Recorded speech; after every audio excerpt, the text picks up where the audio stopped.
Assalamualaikum warahmatullahi wabarakatuh. Selamat pagi, khususnya teman-teman investor, saham, dan khususnya member komunitas Investa di mana saja saat ini berada. Kali ini saya Hadi Prabowo, selaku pengelola komunitas Investa, ingin mengulas, ya, menyampaikan dalam kemasan yang sering saya tulis di grup komunitas Investa, Kopi Pagi. Kali ini Kopi Pagi saya sajikan dalam bentuk YouTube dalam beberapa menit, ya. Mungkin saya coba mungkin akan lebih jelas apa yang saya sampaikan untuk ulasan-ulasan di pagi hari ini. Teman-teman dan para member Investa, Bapak Ibu semuanya, kita tahu pada pekan lalu harga komoditas baik itu batubara, minyak, CPO, nikel mengalami lonjakan yang luar biasa. Ya, saya pikir tadinya sudah mau koreksi karena memang beberapa minggu sudah mengalami kenaikan yang signifikan sekali, ya, untuk komoditas-komoditas itu. Nah, hari Jumat yang lalu ternyata masih mengalami kenaikan kembali. Nah, sekarang bagaimana kita menyikapi sebagai investor, menyikapi kenaikan harga-harga komoditas itu? Buat teman-teman investor yang memang menyukai saham-saham komoditas itu, memang tidak bisa kita lepas dari harga komoditas dunia, karena itu sangat berpengaruh terhadap pergerakan harga sahamnya, ya. Jadi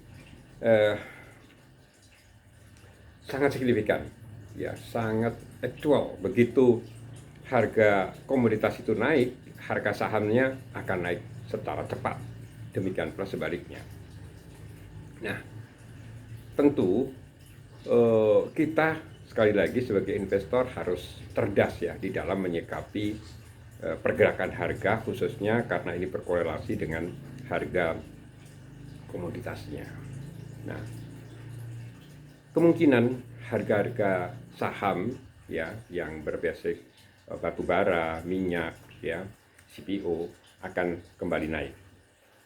Contoh misalnya Adaro, ya, Aneka Tambang, Inco, ya, itu akan berdampak positif terhadap kenaikan harga komoditas, ya. Maaf, kita sambil kopi pagi.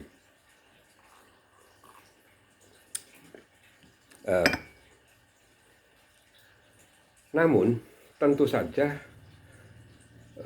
tidak semua saham itu suka atau berdampak positif terhadap kenaikan komoditas tadi, terutama minyak, batubara, ya. Ada beberapa saham yang mungkin justru berkorelasi negatif, ya.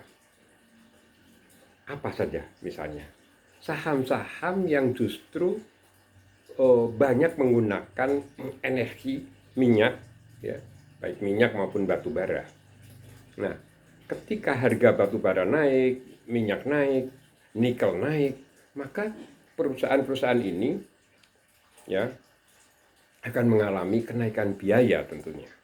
Ya, contoh misalnya semen, gitu, ya, itu atau tekstil, gitu, ya, atau transportasi itu kan menggunakan banyak batubara dan minyak. Ketika harga batubara naik, minyak naik, maka tentu berdampak negatif terhadap saham-saham yang tadi punya basic atau unit usaha semen, tekstil, transportasi, gitu, ya. Jadi ada yang positif, ada yang negatif. Ini yang perlu teman-teman pahami di dalam dunia investasi ini. Memang seperti itu, ada yang positif, ada yang negatif, dan ini akan terus berlaku untuk beberapa hal ya. Nah, terserah jadi Anda bagaimana menyikapi itu. Jadi tidak semuanya harga saham naik karena batu bara, minyak, nikel, CPO naik ya. Beberapa saham justru mungkin akan mengalami koreksi. Nah, menyikapi kenaikan sendiri ini juga kita mesti tetap hati-hati ya, karena kenaikan itu menurut saya memang sudah tinggi sekali dan dalam waktu yang sangat pendek. Pengalaman saya ya, yang sudah mungkin hampir 30 tahun saya di pasar, itu kalau kenaikan yang signifikan dan dalam waktu yang tempo yang sesingkat-singkatnya, maka kemungkinan adanya koreksi itu juga akan besar ya. Sehingga ini saya anjurkan pada teman-teman untuk tetap hati-hati menyikapi kenaikan ini. Jangan sampai kita justru terjebak di harga atas ya. Ketika harga-harga itu naik, kita euforia, lupa karena menganggap harga akan naik terus, kita ikutin, tetapi padahal itu adalah anti klimaks terhadap kenaikan itu sendiri. Nah, itu satu poin ya tentang kenaikan harga-harga komoditas.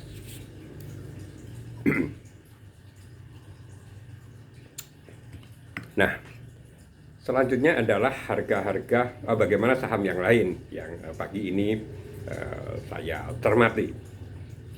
Saya mencermati beberapa saham, ya, antara lain adalah saham BTN. Ya, saham BTN ini saya perhatikan saham yang paling murah di antara perbankan BUMN, sehingga memang layak kita cermati. Ya, BTN ini dengan price earning ratio 9,12 dan price book value 0,84 ini menjadi yang terendah di antara saham BUMN yang lain. Dan ini menjadi potensi menurut saya untuk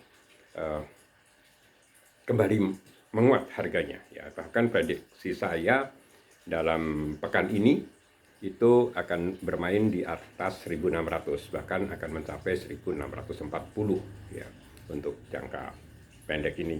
Ini adalah BTN ya.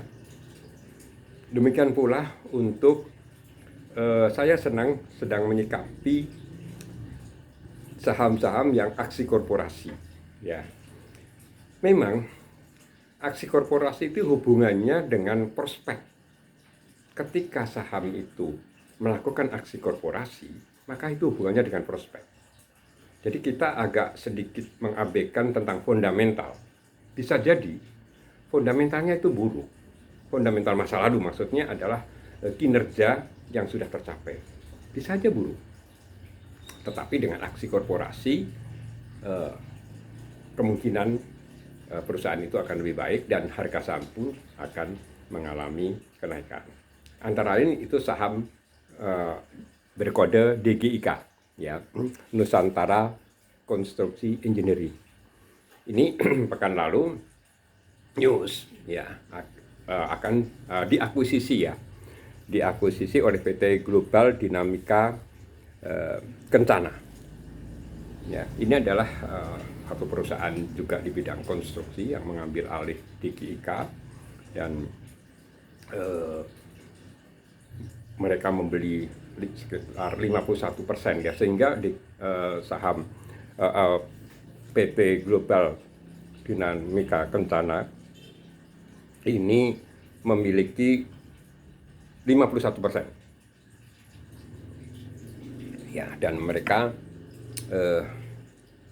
tentunya dengan mengakuisisi DGIK ini akan punya program-program ke depan.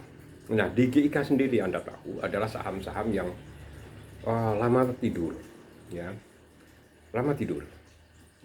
sejak dulu ada kasus ya yang dikorupsikan itu, DGIK tidur. Nah, sekarang itu diambil alih oleh satu perusahaan yang cukup aktif gitu dan kuat ya, sehingga ini kemungkinan akan membawa DGIK Nusat Konstruksi Engineering itu ke depan akan lebih baik. Itulah prospek. Ya, sehingga kemungkinan harganya juga akan mengikuti lah ya, mengikuti perkembangan ke depan. Ini adalah prospek. Ya, dan kita lihat sendiri DGIK itu dalam satu pekan ini sudah naik 48%. Ya, 48%. Dan bagaimana kemungkinannya? Ya, menurut saya itulah satu harapan ya, bahwa ke depan saham DGIK akan menjadi lebih baik lah di masa-masa yang dibandingkan dengan masa-masa yang lalu. Ya. Dan kemarin sudah sempat mencapai harga 149-an ya. Jadi koreksi kembali tapi masih dalam batas yang wajar dan masih lebih baik ya dibandingkan sepekan yang lalu. Nah, ini perlu diperhatikan buat teman-teman yang trader juga, karena ini nanti akan terjadi fluktuatif ya. Saham DGIK akan terjadi fluktuatif. Ini sama dengan ketika saya bukan ya, tetapi menjelaskan mengenai Sebra Nusantara Konstruksi ketika diakuisisi itu. Ya, itu juga akan begitu kan, akan terjadi kenaikan yang cukup signifikan dulu, terus terjadi koreksi, dan disitulah akan terjadi fluktuasi terus. Nah, walaupun saya pribadi masih optimis saham-saham yang baru diakuisisi itu kedepannya cenderung akan lebih baik. Ya. Dan bagaimana dengan pasar hari ini? Saya masih optimis ya. Bahkan kemungkinan indeks harga saham gabungan kita akan tembus ya di dalam pekan ini 6.500. Dan sebetulnya indeks 6.500 ini saya prediksi akhir tahun. Ya apa boleh buat nanti kami akan revisi ya, bahkan kemungkinan akan mencapai akhir tahun 6.750 sampai 6.800 insya Allah ya, kalau tidak terjadi sesuatu yang negatif ya. Dan yang kita perhatikan nanti di bulan-bulan November kira-kira mengenai tapering itu yang menjadi satu ganjalan ya, bagaimana ketika terjadi isu tapering itu. Baik, pagi ini saya cukupkan kopi pagi, moga-moga lebih jelas apa yang saya sampaikan, dan happy trading, happy cuan. Assalamualaikum warahmatullahi wabarakatuh.